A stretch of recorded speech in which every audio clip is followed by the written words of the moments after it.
ஓம் நமச்சிவாய. அனைத்து தமிழ் உள்ளங்களுக்கும் வணக்கம். நிகழும் ஸ்ரீ மங்களகரமான சோபகிருது ஆண்டு மாசி மாதம் 18ஆம் தேதி வெள்ளிக்கிழமை அன்று சுவாதி நட்சத்திரத்தில் பஞ்சமி திதியில் அமிர்த யோகம் கூடிய நன்னாளில் இந்த மகத்தான மார்ச் மாதம் பிறக்கிறது.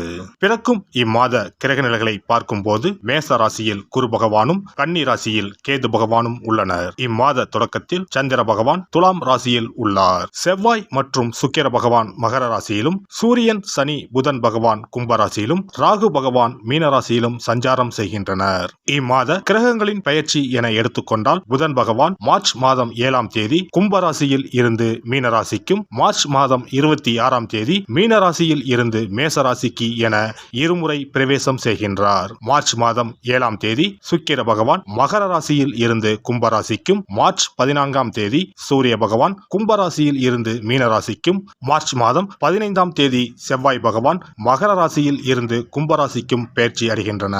இந்த கிரக அமைப்பினால் உங்கள் வாழ்வில் ஏற்படக்கூடிய சுபம் மற்றும் அசுப பலன்கள் என்ன, அதற்கான பரிகாரம் மற்றும் தெய்வ வழிபாடு என்ன என்பதை பற்றி காண்போம்.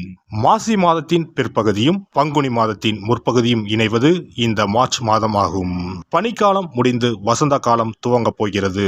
இனி உங்கள் வாழ்விலும் வசந்தம்தான். திடீரென கோடிகளில் சம்பாதிக்கும் வாய்ப்பும், ஜாக்பாட் அடித்தது போல பணம் குவியும் யோகமும் உண்டாக போகிறது. தயாராக இருந்துக்கோங்க. பண கஷ்டம், துன்பம், அவமானம் அனைத்தும் உங்களை விட்டு விலக போகும் நேரம் இது.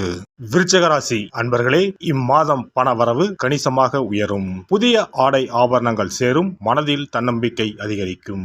எதையும் சாதிக்க வேண்டும் என்ற மன உறுதி ஏற்படும். பழைய வாகனத்தை மாற்றிவிட்டு புதிய வாகனம் வாங்குவீர்கள். கணவன் மனைவிக்கு இடையே அந்யோன்யம் அதிகரிக்கும். குடும்பத்தில் மகிழ்ச்சியும் நிம்மதியும் ஏற்படும். பிரிந்திருந்த தம்பதிகள் ஒன்று சேர்வார்கள். சிலருக்கு குழந்தை பாக்கியம் கிடைக்கும். சுப நிகழ்ச்சிகளில் கலந்து கொள்வீர்கள். குடும்பத்துடன் விருந்து விசேஷங்களுக்கு சென்று வருவீர்கள். உறவினர்களால் உதவி கிடைக்கும். அதே நேரத்தில் அவர்களால் சிறு உபதிரவமும் ஏற்படலாம். உறவினர்கள் வகையில் சற்று பக்குவமாக நடந்து கொள்வது நல்லது. வெளிவட்டாரத்தில் மதிப்பு மரியாதை கூடும். வாழ்க்கை துணை வழி உறவுகள் உங்கள் ஆலோசனைகளை ஏற்றுக்கொள்வார்கள். அவர்கள் மத்தியில் உங்கள் கௌரவம் ஒரு படி உயரும். உடல் நலனில் மட்டும் சற்று கவனமாக இருப்பது நல்லது. அலுவலகத்தில் இதுவரை இருந்து வந்த இறுக்கமான சூழ்நிலை மாறும். உங்கள் பணிகளில் சக ஊழியர்களின் ஒத்துழைப்பு கிடைக்கும். சிலருக்கு எதிர்பார்த்த பதவி உயர்வு, ஊதிய உயர்வு போன்ற சலுகைகள் கிடைக்கும். நிர்வாகத்திடம் எதிர்பார்த்த கோரிக்கைகள் நிறைவேறும்.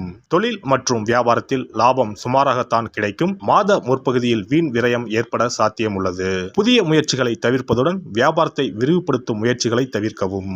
சக வியாபாரிகளால் மறைமுக போட்டிகளை சந்திக்க நேரலாம். குடும்பத்தை நிர்வகிக்கும் பெண்களுக்கு பல வகையிலும் முன்னேற்றம் தரும் மாதமாக இருக்கும். கணவரின் பாராட்டுக்கள் கிடைக்கும். அலுவலகம் செல்லும் பெண்களுக்கு சிறப்பான பலன்கள் ஏற்படக்கூடும். எதிர்பார்த்த பதவி உயர்வு, ஊதிய உயர்வு கிடைக்கக்கூடும். மாணவர்களுக்கு கல்வியை பற்றிய பயம் நீங்கும். குழப்பம் இல்லாத தெளிவான மனதுடன் பாடங்களை படித்து வெற்றி பெறுவீர்கள். கலைத்துறையினருக்கு கௌரவம் உயரும். விரும்பிய பதவி கிடைக்கும். வழக்கு விவகாரங்கள் உங்களுக்கு சாதகமாக இருக்கும். கைவிட்டு போன பொருட்கள் மீண்டும் கிடைக்கும். அலட்சிய போக்கை கைவிடுவது நல்லது. அரசியல் துறையினருக்கு பணப்புழக்கம் அதிகரிக்கும். எடுத்த காரியம் அனைத்தும் வெற்றிகரமாக முடியும். மதிப்பு மரியாதை சிறப்படையும். செல்வாக்கு ஓங்கும். நட்பு வட்டாரத்தில் குதூகலம் ஏற்படும். நட்சத்திர பலன்கள். விசாகம் 4ஆம் பாதம். இந்த மாதம் குடும்பத்தில் இருந்த சிக்கல்கள் தீரும். உத்தியோகத்தில் இருப்பவர்களுக்கு வீண் அலைச்சல் குறையும். மற்றவர்கள் மூலம் உதவிகள் கிடைக்கும். குடும்பத்திற்கு தேவையான பொருட்களை வாங்கி மகிழ்வீர்கள். கணவன் மனைவிக்கு இடையில் இருந்த கருத்து வேற்றுமை நீங்கும். அனுஷம் நட்சத்திரம். இந்த மாதம் வாழ்க்கையில் சந்தோஷம் அதிகரிக்கும். பிள்ளைகளால் கௌரவம் அந்தஸ்து உயரும். துக்கமும் துன்பமும் நீங்கும். தடைப்பட்ட காரியங்களில் இருந்த தடைகள் நீங்கி சாதகமாக நடந்து முடியும். தேவையற்ற மருத்துவ செலவு ஏற்படக்கூடும். வீடு பூமி மூலம் வரவேண்டிய வருமானம் தாமதப்படலாம். கேட்டை நட்சத்திரம். இந்த மாதம் வாழ்க்கை துணையுடன் விவாதம் உண்டாகும். தொழில் வியாபாரத்தில் ஈடுபட்டு இருப்பவர்கள் அவசர முடிவுகள் எடுப்பதை தவிர்ப்பது நல்லது. உத்தியோகத்தில் இருப்பவர்கள் வீண் அலைச்சலையும் காரிய தாமதத்தையும் சந்திக்க வேண்டியிருக்கும். காசி விசாலாட்சியை வழிபட எதிர்ப்புகள் அகலும். காரிய தடை நீங்கும். சிவபெருமானை வணங்குவதற்கும் அவரின் அருளை பெறுவதற்குமே அவருடைய ஆசி இருந்தால்தான் முடியும். அதனால்தான் அவன் அருளாலே அவன் தாள் பணிந்து என்ற அற்புதமான வாசகத்தின் மூலம் நாம் அறிய முடிகிறது. சிவ அருளை பெற வேண்டும் எனில் அது அத்தனை சுலபமான காரியம் கிடையாது. சிந்தையிலும் செயலிலும் சிவனையே நினைத்து ஒவ்வொரு காரியத்தையும் செய்ய வேண்டும். இனி இந்த மார்ச் மாதத்தில் மகா சிவராத்திரி எப்போது, இந்த நாளுக்கு அப்படி என்ன சிறப்பு என்பதனை பற்றி காண்போம். சிவபெருமானுக்கு எத்தனையோ திருநாமங்கள் உள்ளன. அவற்றில் மிக உயர்வானதாக சொல்லப்படுவது மகாதேவன் என்ற திருநாமம்.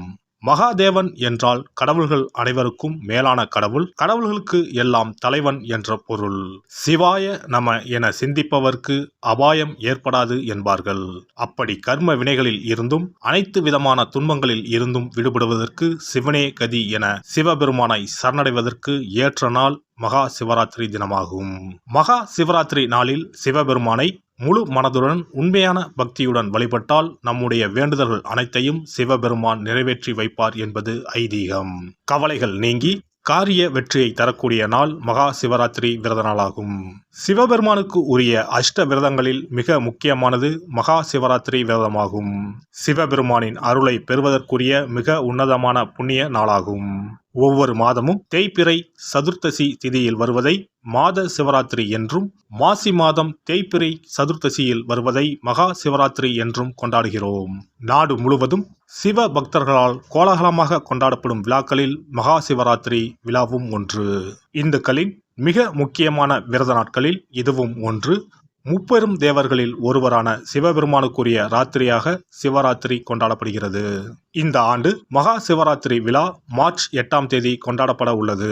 அன்று இரவு 8:20 மணிக்கு துவங்கி மார்ச் 9ஆம் தேதி மாலை 6 மணி வரை சதுர்த்தசி திதி உள்ளது. இதனால் மார்ச் 8ஆம் தேதி இரவு 8:30 மணிக்கு பிறகே சிவராத்திரி பூஜை துவங்க வேண்டும். சூரிய பகவான் கும்பராசியில் பயணம் செய்யும் மாசி மாதத்தில் தேய்பிறை சதுர்த்தி நாளில் முதல் நாள் மாலை துவங்கி அடுத்த நாள் காலை வரை சிவனுக்கு தொடர்ந்து 4 கால பூஜைகள் செய்யப்படும். சிவராத்திரி அன்று இரவு முழுவதும் கண் விழித்து சிவ வழிபாடு செய்து அபிஷேகம், ருத்ராபிஷேகம் செய்து சிவ மந்திரங்களை உச்சரித்து சிவனின் அருளை வேண்டி பிரார்த்தனை செய்ய வேண்டும்.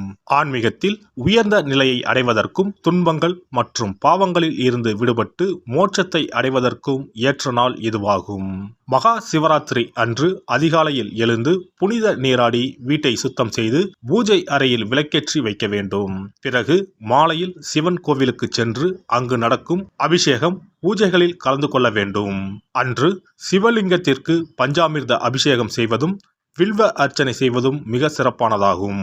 மகா சிவராத்திரி நாளில் எத்தனை முறை முடியுமோ அத்தனை முறை பஞ்சாட்சர மந்திரமான ஓம் நம சிவாய மந்திரத்தை உச்சரிக்க வேண்டும்.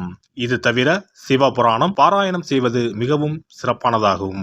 இந்த நாளில் ருத்ராபிஷேகம் செய்வதும் கோவில்களில் நடக்கும் ருத்ராபிஷேகத்தில் கலந்து கொள்வதும் மிகவும் சிறப்பானதாகும். இந்த முறையில் மகா சிவராத்திரி விரதம் இருந்தால் முந்தைய 3 பிறவிகளில் செய்த பாவங்கள் நீங்கும். மனக்கவலைகள், நோய்கள், வறுமை நிலை ஆகியன நீங்கும். அதோடு வாழ்வில் அனைத்து விதமான இன்பங்களும் உயர்வும் கிடைக்கும். நாம் செய்யும் வழிபாடு, பூஜை ஆகியவற்றிற்கு 2 மடங்கு பலனை தரக்கூடியது மகா சிவராத்திரி விரதமாகும். தஞ்சாவூர் மாவட்டத்தில் உள்ள பட்டுக்கோட்டை செட்டியக்காடு அர்த்த நாரீஸ்வரர் ஆலயத்தில் வரும் மார்ச் 8ஆம் தேதி வெள்ளிக்கிழமை மகா சிவராத்திரி அன்று 4 கால பூஜைகள் நடைபெற உள்ளன. இந்த பூஜைகளில் நீங்களும் கலந்து கொண்டால் தம்பதி ஒற்றுமை, மனப்பேறு, குழந்தை பேறு, ஆரோக்கியம், ஆயுள், செல்வம், புகழ் உள்ளிட்ட சகல நன்மைகளும் கிட்டும். எல்லாம் வல்ல இறையருளால் நீங்களும் உங்கள் அன்பு குடும்பமும் உடல் நலம், நீலாயுள், நிறை செல்வம், உயர் புகழ், மெய்ஞானம் ஓங்கி வாழ்க வளமுடன். இந்த வீடியோ பதிவு உங்களுக்கு பிடித்திருந்தால் லைக் பண்ணுங்க, கமெண்ட் பண்ணுங்க, ஷேர் பண்ணுங்க, மறக்காம சப்ஸ்கிரைப் பண்ணுங்க, பக்கத்துல இருக்கிற பெல் பட்டனை கிளிக் பண்ணுங்க. நன்றி, வணக்கம். ஓம் நமச்சிவாய. சிவாய நம.